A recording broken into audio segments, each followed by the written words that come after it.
Diddy. It ain't looking too good.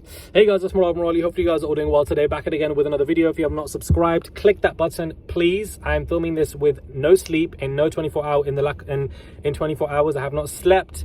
I'm currently, flying around the world, child. So it's just, it's been an absolute mess. I haven't even, I'm still at the airport waiting for the next flight. Anyways, subscribe to the channel, click that button, and let's get into this. Reports are saying that Diddy has been removed from the Forbes billionaire list and that he's no longer on that list, which obviously goes to show you that his assets are depreciating, his money, his liquid cash, he doesn't have access to too much, and he's going to be needing a lot of it to settle a lot of these lawsuits. So it does not look good for him in that regard, and that his wealth is decreasing. Now, yet again, when I say Diddy is going broke or Diddy's not having enough money, do not compare that to us. I am not comparing that to us. Our version of broke is very different to Diddy's version of broke. But for Diddy's version of broke, it's a significant disparity of wealth that he used to have that he no longer has. And, it's only going to go downhill here for him. Like I said, I expect a lot more lawsuits coming this week, guys. I absolutely expect more lawsuits coming this week. Slowly by surely. The LA Times article hit us last week, so this will happen and it won't look good for him. He hasn't settled any of these. To our knowledge, there's been no public reports of his lawsuits being settled, so he is still dealing with 4 of them simultaneously.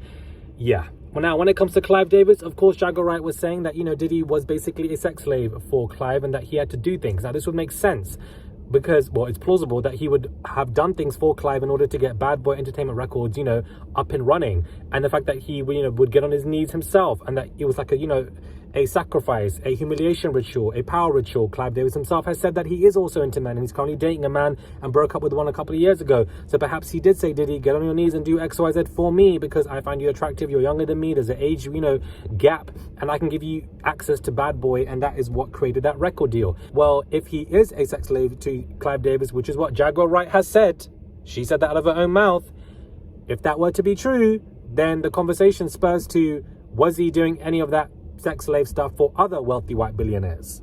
Ron Burkle, Dalio, multiple others that we don't know of, because Diddy was very keen to learn. He was very keen to network. He knew that in order for him to get higher, he would have to build these friendships with these billionaires and try to be like them or be wealthier than them. Unfortunately, he was never going to be wealthier than them because when he tried to, this is what happens. He gets taken down a notch, left, right, and center. It's an absolute ego death, humiliation, humbled, most definitely, that he's not as powerful as he always thought he was.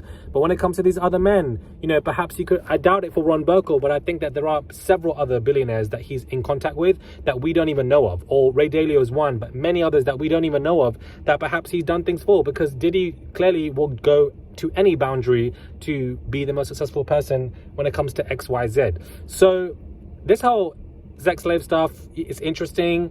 And now him not coming to the Grammys, Clive turning against him, cutting that network off, the billionaires cutting him off, he can't get on his knees no more. Allegedly, it's an absolute hot mess. But we need to stay on these conversations of men being groomed, boys and girls being groomed, essayed by much older men and women, and the fact that there's no protection services that are consciously working to help these young boys and girls in any capacity. Because if not us, if not me to speak up and raise awareness, then who? I don't understand. Like, we're not going to live in fear, guys. Fuck the fear when it comes to somebody like him.